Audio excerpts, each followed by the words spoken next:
Hola, ¿qué tal amigos de YouTube y Facebook? Bienvenidos a Clases de Profecía. Es un gusto estar siempre delante de ustedes compartiendo la palabra del Señor.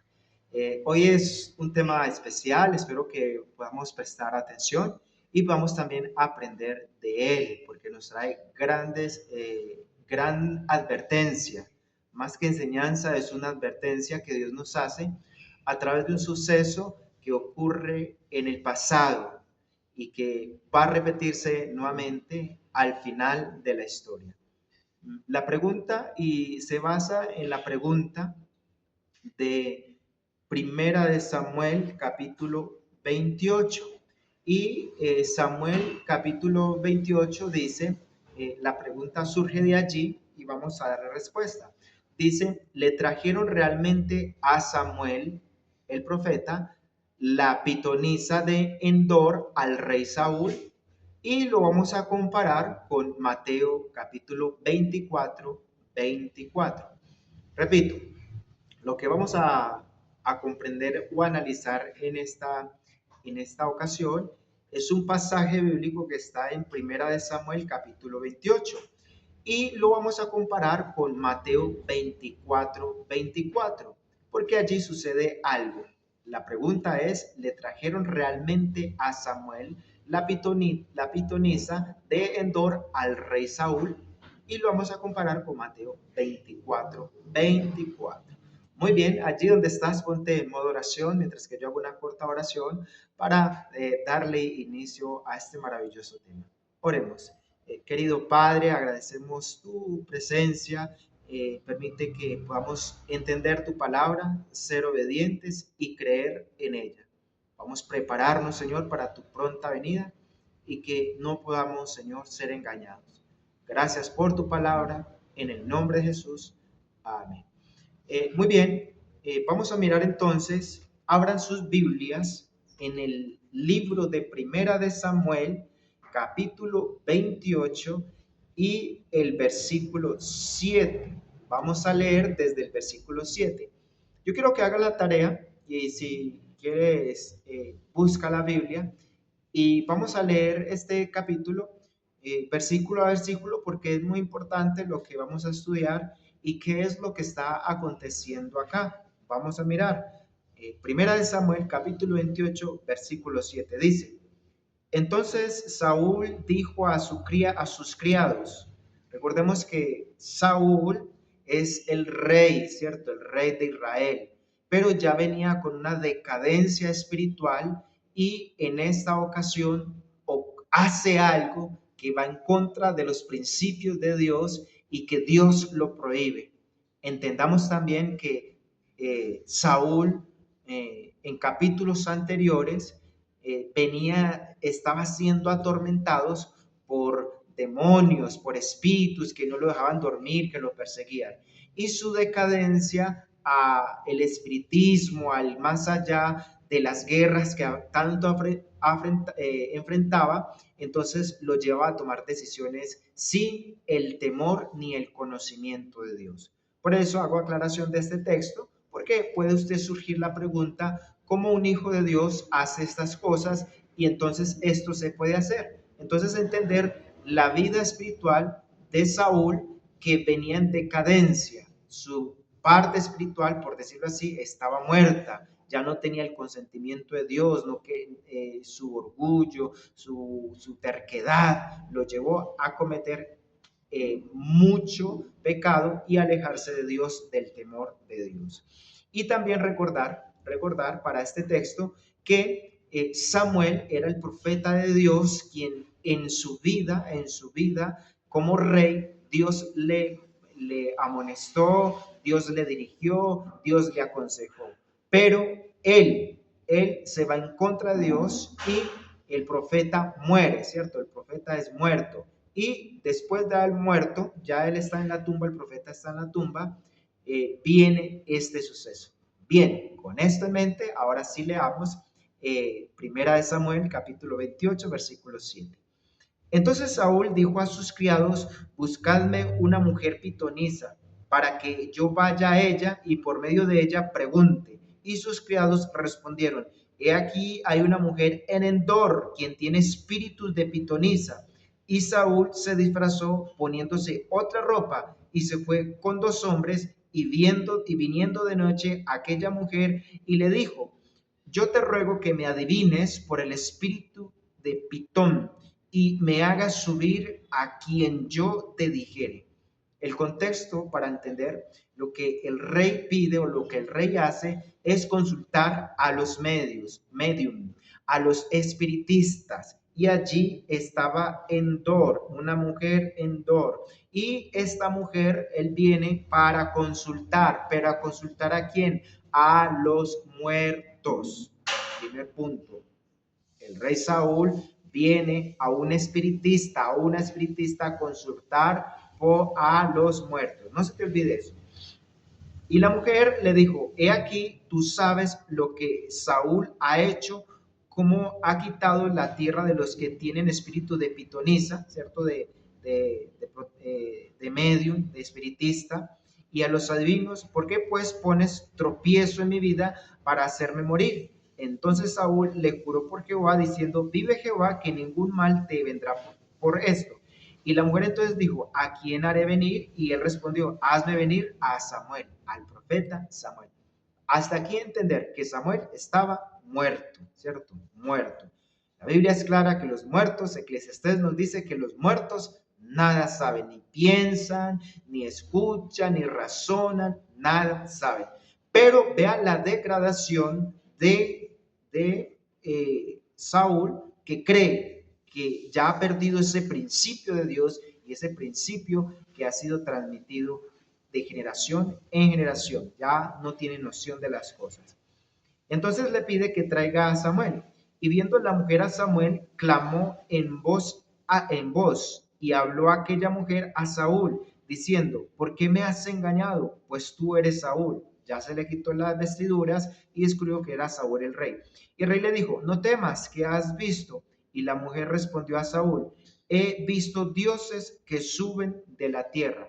Aquí el texto es muy importante porque Saúl no ve. Saúl le pregunta a la pitonita, ¿quién vio? Y ella dice, vi dioses, ¿cierto? Esa palabra tenla en cuenta, dioses. Entonces, vio dioses. Y Saúl no lo ve, pero la pitonisa sí lo ve. Entonces, ¿qué hacen? Viendo la mujer a Samuel, clamó en voz alta y hablando a aquella mujer diciendo, ¿por qué me hacen? Versículo 13, el rey dijo, no temas. Versículo 14 dice, y él dijo, ¿cuál es su forma? Y ella respondió, un hombre anciano viene cubierto de un manto, y Saúl entonces entendió que era Samuel, y humillándose el rostro en tierra, hizo gran reverencia. Ten muy en cuenta este versículo, el versículo 14, porque Samuel no ve quién sube, él no ve quién sube, sino que dice cómo es. Y ella le dice, es un anciano que tiene un manto, ella supone y predice lo que él quiere escuchar. Él quiere escuchar que es Samuel. Él dice, es Samuel. Y él dice, oh sí, es Samuel, pero no lo ve porque luego de que no lo ve, se inclina, se arrodilla, se tira al piso y entonces ya la mujer toma control de la conversación, que es lo que hacen muchos personas que utilizan este tipo, la misma estrategia, ¿cierto?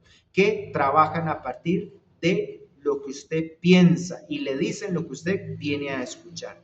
Mi mujer, un ejemplo, mi esposa me dejó, ¿por qué? Entonces él cree que su esposa lo dejó porque tiene otra y ella dice, pues mi esposa me dejó porque tiene otra y ella le dice, le confirma, su esposa lo dejó porque tiene otro. Entonces trabajan sigilosamente para engañar a la persona. Es la situación que se está presentando acá. Y le dijo, versículo 14, que su forma era como la de Samuel, y Saúl entendió que era Samuel, pero él no era Samuel. Y pone su rostro en reverencia hacia él. Y Samuel, este espíritu dice a Saúl, ¿por qué me has inquietado haciéndome venir? Y Saúl respondió, estoy muy congojado, pues los filisteos pelean contra mí y Dios se ha apartado de mí y no me responde más. Si ve lo que él mismo dice, Dios se ha apartado de mí. No es que Dios se haya apartado de él se apartó de Dios, ¿cierto? Muy bien. Responde, mas ni por menos de profetas, ni por sueños, por esto te he llamado para que me declares qué tengo que hacer. Entonces el espíritu que él cree que Samuel dijo, ¿y para qué me preguntas a mí, habiéndose apartado de ti Jehová, y es tu enemigo? Y Jehová pues ha hecho como habló por medio de mí, pues Jehová ha cortado el reino de tu mano y lo ha dado a su compañero David. Como tú no obedeciste a la voz de Jehová, ni cumpliste el furor de su ira sobre Amalek, por eso Jehová te ha dicho estoy. Y Jehová entregará a Israel también contigo en manos de los filisteos, y mañana estaréis conmigo, tú y tus hijos, y aún en el campamento de Israel entregará a Jehová en manos de los filisteos. Esto es lo que le profetiza. Entonces, que él sería muerto con sus hijos e Israel en el campamento con los filisteos. Saúl tenía una guerra con los filisteos y tenía miedo y quería consultar si Dios estaba con él y se le iba a dar el triunfo. Acá se le aparece este espíritu y le dice que de cierto, pues será entregado en mano, ¿cierto? Entonces, entender lo que leemos es muy fácil. Vamos a mirar algunos puntos y aspectos que se mencionan y que se relacionan con este texto. El relato de 1 Samuel 28 es usado por quienes apoyan la teoría de la inmortalidad del alma para argumentar que Samuel le apareció y que hay vida después de la muerte. Por tanto, los humanos son conscientes después de su muerte, y este capítulo ha tenido dos principales interpretaciones. Entonces, este texto da a entender, por ejemplo, uno puede decir que cuando uno se muere, no muere el cuerpo, y que el espíritu, por decirlo así, queda vivo de una manera consciente, porque vemos que aquí se respondió, que le hablaba, que le respondía, que le profetizaba, que le decía cosas, o sea, tenía una conversación. Entonces, que cuando morimos, nuestro espíritu no muere y divaga por ahí por el mundo. Es una creencia que se presta, y algunas religiones, por ejemplo, dicen que esta alma al morir divaga y se va hacia el cielo, o si fue bueno, hacia el infierno, si fue malo, hacia el purgatorio, si fue medio bueno y medio malo, y hasta que sea bueno o sea malo, se va o para el cielo o para el infierno. También hay otro pensamiento de la línea oriental, donde dice que efectivamente el alma tampoco muere, sino que trasciende a otros campos, a otros mundos espirituales. Los cristianos también creen que hay una resurrección, una reencarnación, y que pueden reencarnar en todo esto, y que la misma Biblia lo confirma con este pasaje que acabamos de leer. A todas estas aclaraciones y argumentos, ¿cuál es el que debemos de creer? Pues mira, yo creo en Dios y creo en su palabra y creo en un escrito está. Por eso a estas dos interpretaciones vamos a aplicarle la Biblia. ¿Y qué dice la Biblia y cómo se debe de entender? Hay algo que ocurre a través de la historia, que el primer punto que se menciona, que el profeta apareció en verdad, o sea, los que argumentan que el profeta Samuel evidentemente apareció y que ese espíritu no era un espíritu, sino Samuel, su argumento es este, mira, la aparición está más que todo en un libro apócrifo eclesiástico, el Sirásida, que en el capítulo 46 y el versículo 13, cerca del año 180 antes de Cristo, algunos vieron a Samuel como un espíritu desencadenado, aunque Agustín de Hiponia en el año 354 y en el año 430, y otros opinan que Samuel llegó como una persona completa, resucitada, con un cuerpo como el de Jesús después de la resurrección, o como el de Moisés en la transfiguración. Puede ser válida, ¿cierto? Pero, ¿cuál es el pero acá? Porque no podemos tomar esta argumentación. El pero acá es entonces, ¿pudo un medium, un espiritista, un brujo, que es el texto que narra un medium, un espiritista, un brujo, un hechicero. ¿Pudo un medium o un brujo, un hechicero, realmente interrumpir el reposo de un fiel santo de Dios? O sea, ellos tienen el poder de intervenir en lo divino y resucitar tal persona. Otra pregunta que surge referente a ese argumento: ¿envió Dios realmente un mensaje profético a través de un espiritista y fue condenado? Surge esa pregunta de este texto. Pero la interpretación estaría presente y es peligrosa esperar la sabiduría mediante los medios de hoy. Es decir, esto nos daría a entender entonces que debemos de creerle más a los medios, o que Dios utilice a esas personas para darnos interpretaciones o darnos mensajes que vienen del cielo. Y eso no es así, pues el contexto que veníamos hablando, pues Samuel le prohibió que lo hiciera. Levíticos, Levíticos capítulo 20, versículo 6, Deuteronomio capítulo 18, versículo 10, Dios prohíbe tales cosas. Dios la prohíbe. Vamos a leer un texto para tenerlo en cuenta. Vamos a mirar Deuteronomio capítulo 18 y versículo 10. Deuteronomio capítulo 18, versículo 10. Dice, no se haya en ti quien haga pasar a su hijo o a una hija por el fuego. Deuteronomio capítulo 18, versículo 10. Ni quien practique adivinación, ni agujero, ni sortilero, ni hechicero. ¿Por qué? Ni encantador, ni adivino, ni espiritista, ni quien consulte a los muertos. Versículo 12.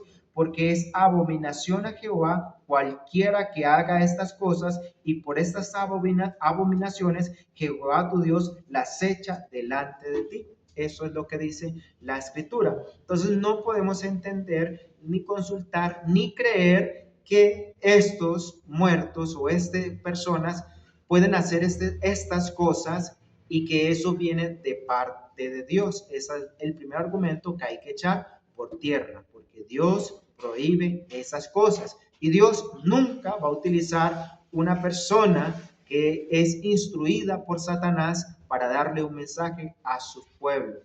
El segundo argumento, que es más válido y que es real, es que un demonio se hizo pasar por Samuel. Eso sí ya es más comprensible. Entonces, en el año 555 al 220, Tertuliano y otros padres de la iglesia enseñaron que un demonio o Satanás mismo se hizo pasar por Samuel para engañar a Saúl. Esta es una manera que encaja correctamente con el texto de 2 de Samuel, capítulo 28. Samuel amonestó respecto del pecado de adivinación, ¿cierto? Samuel mismo, el rey, dijo, cualquiera que practique estas cosas, yo lo mataré. Y el contexto dice que la historia de que acabamos de leer, que ella misma dijo, si el rey lo condenó, ¿quieres tú que yo muera por causa de eso? Entonces Samuel mismo lo condenó. Entonces, estas prácticas paganas de Endor, era probablemente un asentamiento cananeo no israelita y descubrimiento que se hizo con la religión pagana, que incluía los ritos de resurrección, de traer vida a los muertos, pero no eran los muertos, sino que eran espíritus, demonios, que hacían y personificaban a cualquier persona. Ya más adelante en el contexto que vamos a mirar cuando lo comparemos con Mateo 22, Apocalipsis 12, 4, 7 y el texto que nos habla más adelante, que vamos a leer acá, para la comparación vamos a entender un poquito más. Entonces, la mujer que hacía allí, mira, aquí el texto, vas buscando la historia hasta terminarlo, y allí presenta, dice, la mujer le da de comer a Saúl. Parece ser que fue que Saúl llega, ¿cierto? Y le da comida. eso es algo normal. Pero en estos ritos, en estos actos simbólicos, para invocar o los pactos o para invocar realmente a un espíritu, eh, la Biblia satánica demanda y dice que hay que hacer un sacrificio. Entonces, lo que le ganó a la aprobación de muchos comentarios de la bondad, allí la palabra tabat en el hebreo, matar para comer carne.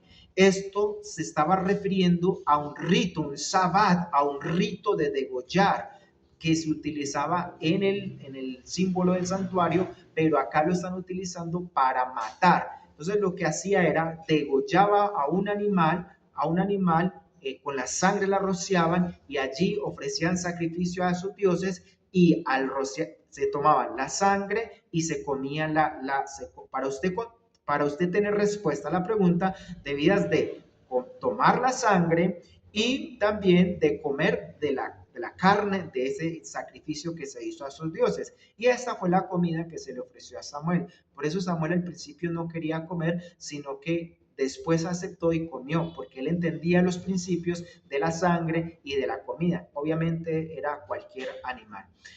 Lo que ella estaba realizando era un acto de degollar. La pasada apostasía de Israel incluía comer de los sacrificios de los muertos y a quienes se postraban con desastrosos resultados. Por tanto, aquí el acto era una adoración pagana, ¿cierto? Una adoración pagana, era un ritual satánico.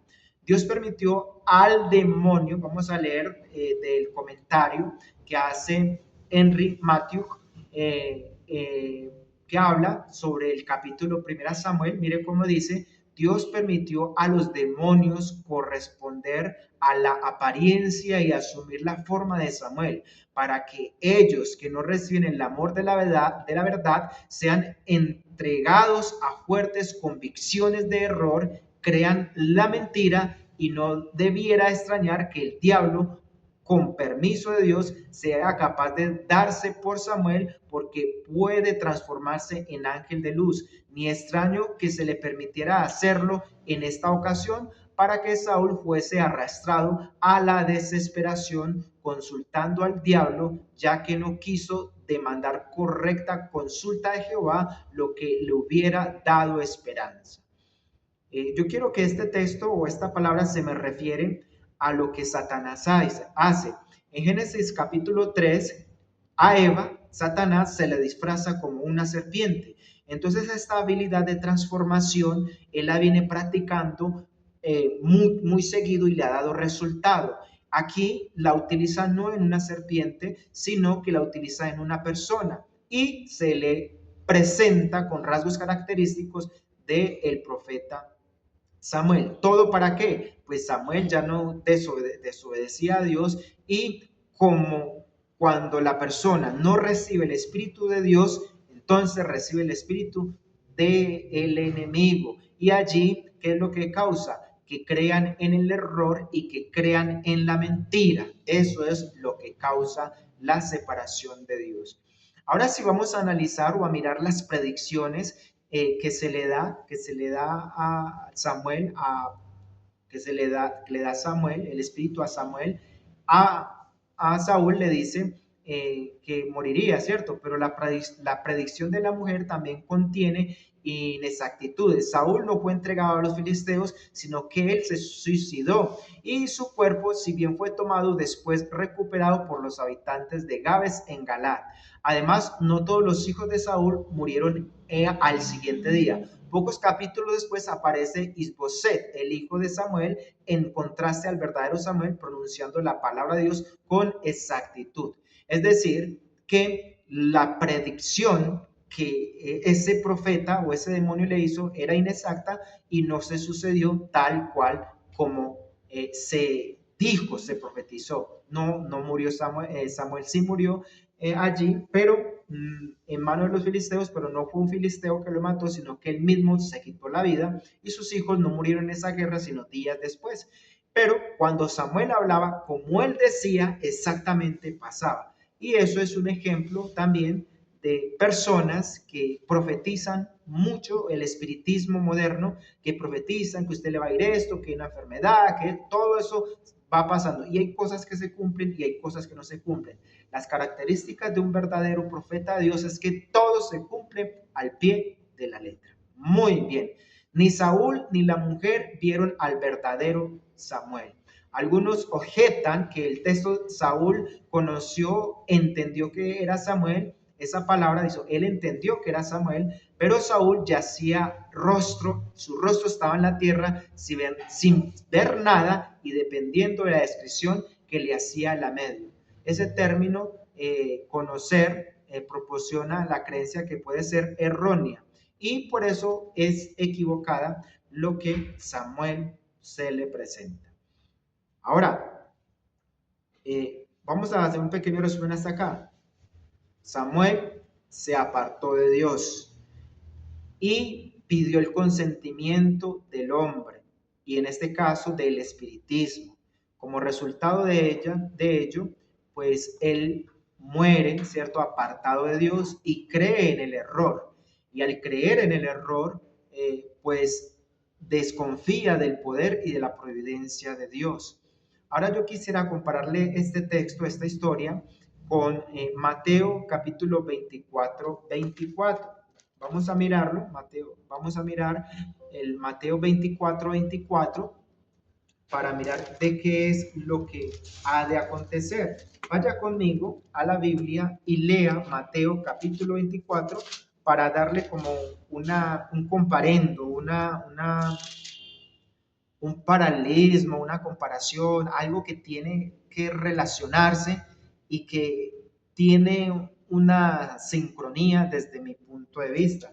Mateo 24 dice, ve conmigo allí, dice, porque se levantarán falsos cristos y falsos profetas, y harán grandes señales y prodigios, de tal manera que engañarán, si fuere posible, aún a los elegidos. Jesús profetiza, que es una realidad, Jesús es un profeta y enseña, dice, pues esto acontecerá. ¿Cómo se acontecerá y cómo será que esta historia puede repetirse de manera macro en el tiempo antes de la segunda venida? Primero quiero que vamos a la Biblia nuevamente y busquemos Apocalipsis capítulo 12. Apocalipsis capítulo 12 y vamos a leer el versículo desde el versículo 4. Apocalipsis 12 y desde el versículo 4. Mira cómo dice. 12:4 dice: y su cola arrastró la tercera parte de las estrellas del cielo y la arrojó sobre la tierra. El dragón se paró delante de la mujer que estaba para dar a luz y a fin de devorarlo a su hijo tan pronto como naciese. Esa es la historia de Satanás cuando hace guerra en el cielo. Y dice acá, versículo, vamos a ver más adelante, y hubo una gran batalla en el cielo. Miguel y sus ángeles lucharon contra el dragón y luchaban el dragón y sus ángeles, pero no prevalecieron ni fue hallado ya lugar de ellos en el cielo. Y fue lanzado aquel gran dragón, la serpiente antigua, que es llamado Diablo y Satanás, el cual engaña a todo el mundo, fue arrojado en tierra y sus ángeles fueron arrojados con él. Presta mucha atención a este texto. Es muy importante, muy importante. Mira, desde el principio, hubo una guerra. Apocalipsis capítulo 12, versículos 4 en adelante, nos muestra que en el cielo hubo una guerra entre Miguel y sus ángeles. Miguel era los ángeles buenos y Luzbel o Satanás, la serpiente antigua, el dragón, era el diablo.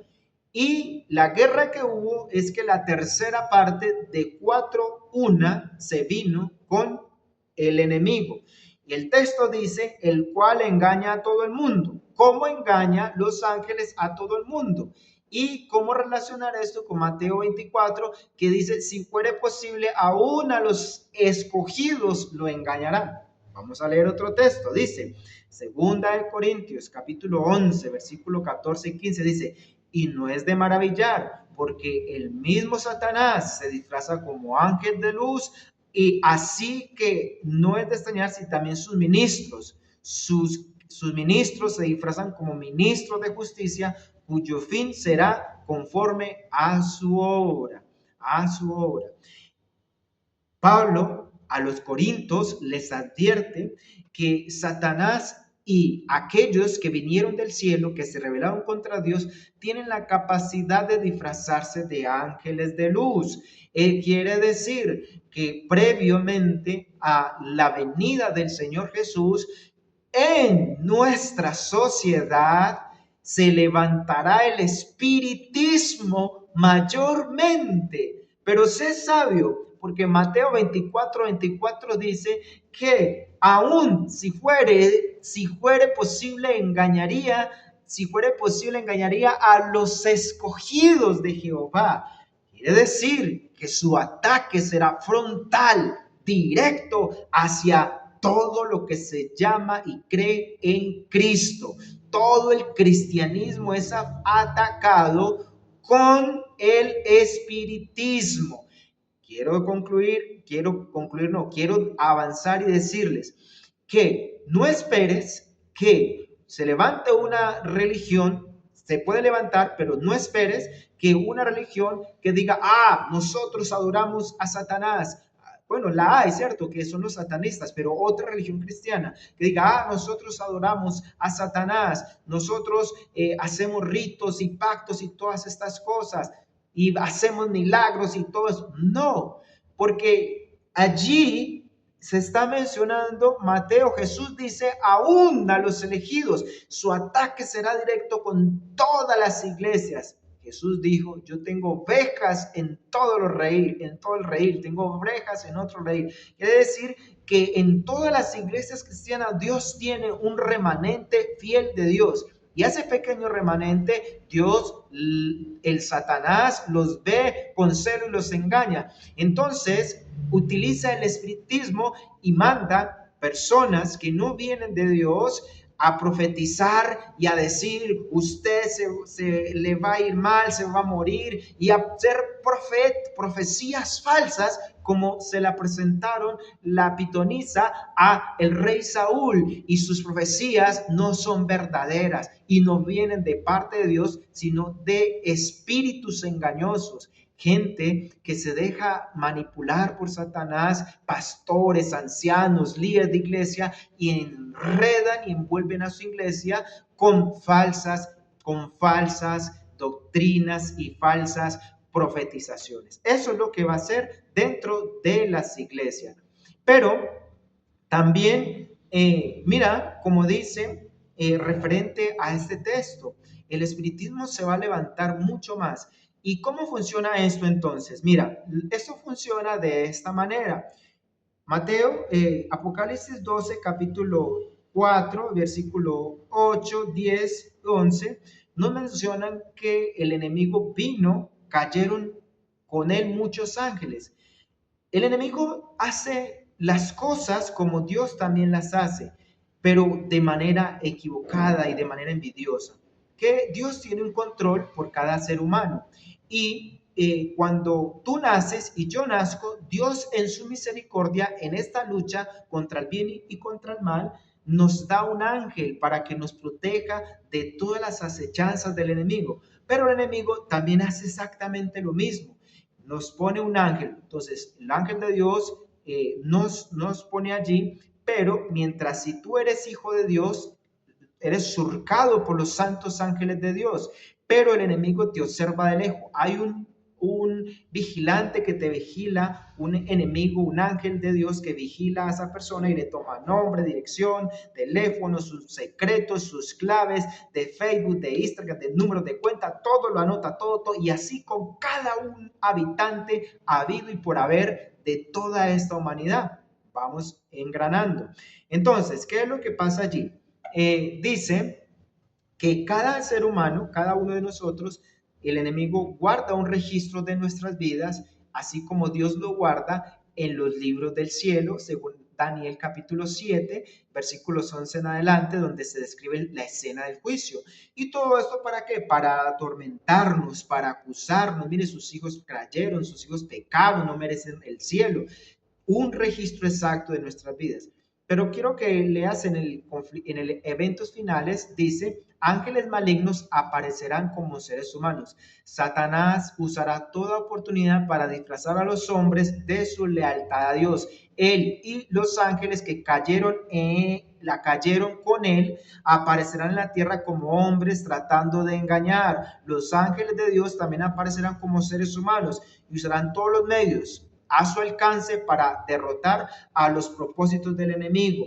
Los malos ángeles en formas de hombres hablarán en este tiempo con los que conocen la verdad, tergiversarán la verdad, torcerán la verdad, las declaraciones de los mensajeros de Dios y han olvidado las advertencias dadas por Dios.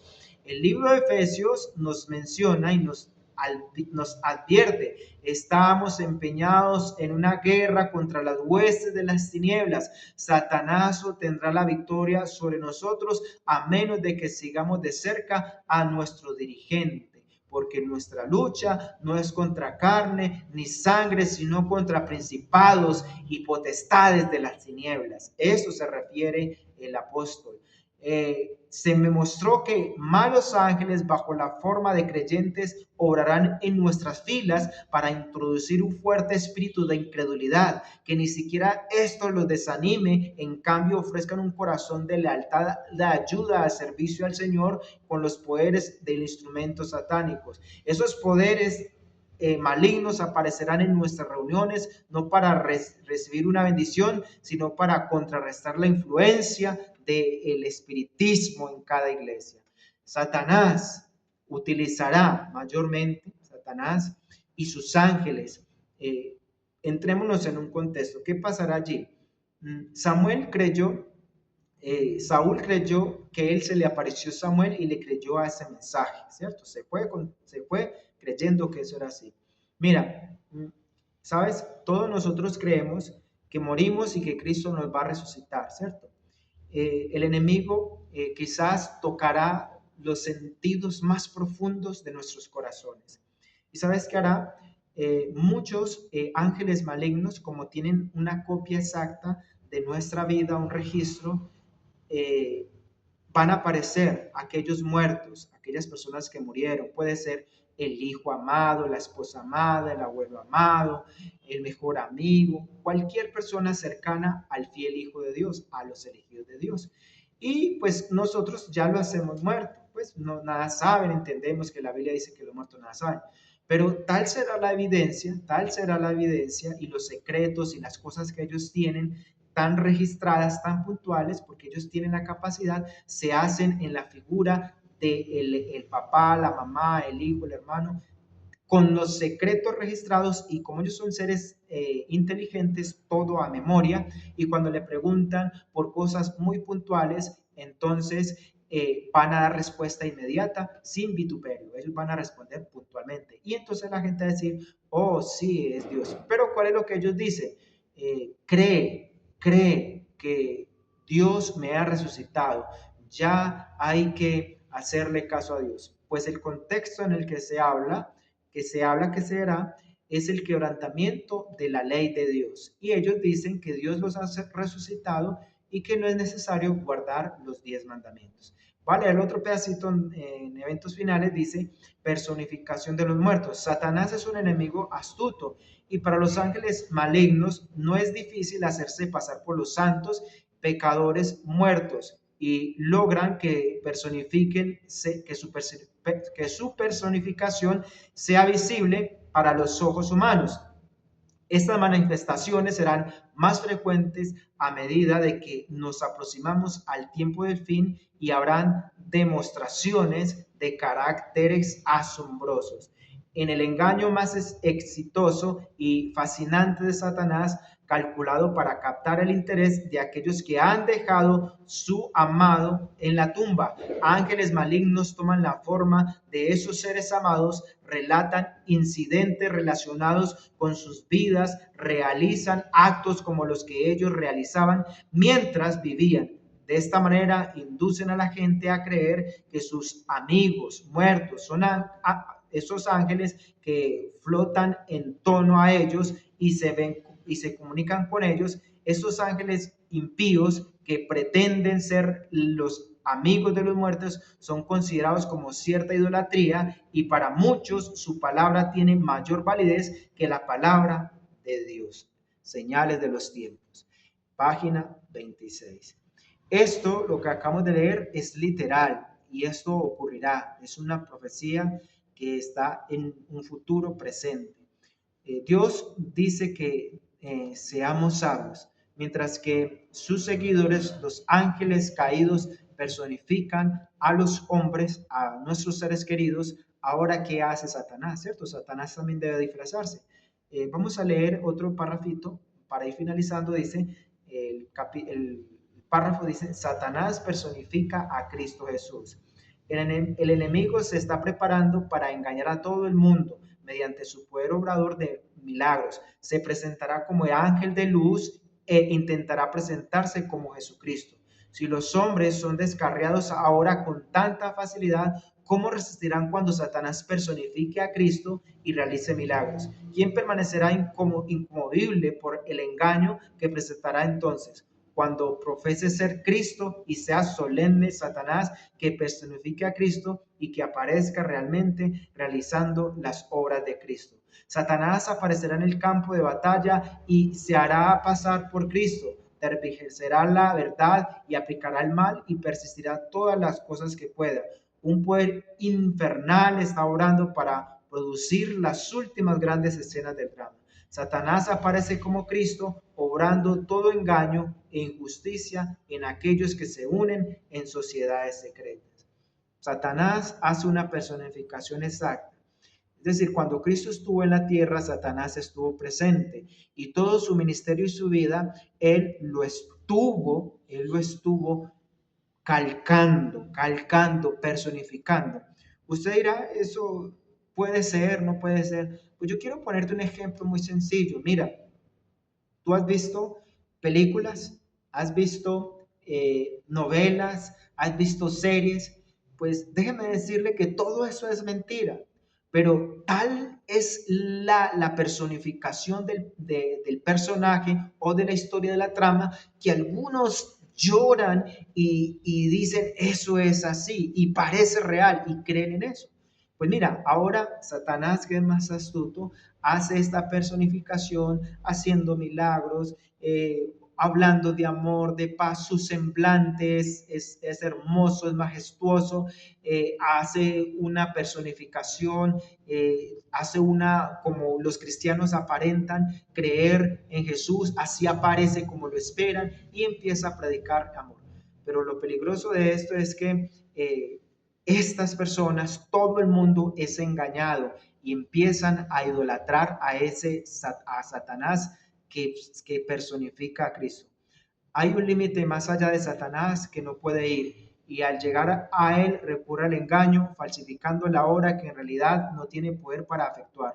En los últimos días aparecerá una forma tal que haga creer a los hombres que Él es Cristo, que viene al mundo por segunda vez. Ciertamente se transformará en un ángel de luz, pero aunque ostentará la apariencia de Cristo en cada detalle, en lo que respeta la simple apariencia de no engañar a nadie, sino que aquellos que como Él serán engañados. Satanás será edificado. En esta época aparecerá el anticristo como si fuera el Cristo verdadero. Y entonces la ley de Dios se completará nuevamente y quedará invalidada ante las naciones de nuestros mundos. La rebelión contra la santa ley de Dios habrá llegado a su completa maduración, pero el verdadero director de la rebelión es el que está a cargo. Satanás, el mensaje que deja Satanás en su venida, la personificación de Satanás a Cristo, que lo personifica, él trae un mensaje. No hay que guardar la ley de Dios, no hay que guardar el día sábado. Y eso es un mensaje que lo ha transmitido por todas las eras, a todas las iglesias cristianas, a todo el mundo lo ha llevado y la está preparando para este momento. Muchas personas van a ser engañadas, muchos van a ser inducidos al error. Por eso hoy Dios nos dice que estemos atentos, que no nos dejemos engañar, que nos preparemos, que estemos listos, porque aún el enemigo vendrá como ángel de luz para tratar de engañar, si fueres posible, a los elegidos. Tú eres un elegido de Jehová y Dios no quiere que tú seas engañado. Por eso, escudriñad, dice Jesús, escudriñad las escrituras, porque ellas hablan de mí y de ellas tenéis la vida eterna. Yo quiero que tú en esta hora te prepares, escudriñes la palabra de Dios y que este tema tan maravilloso pueda servirte para tu preparación espiritual. ¿Quieres prepararte? Yo me voy a preparar. Quiero que juntos le pidamos a Dios en oración que Dios permite perseverar hasta el fin y que el Espíritu de Dios more en mí para no ser engañado. Jehová Dios te bendiga. Nos vemos en un próximo video.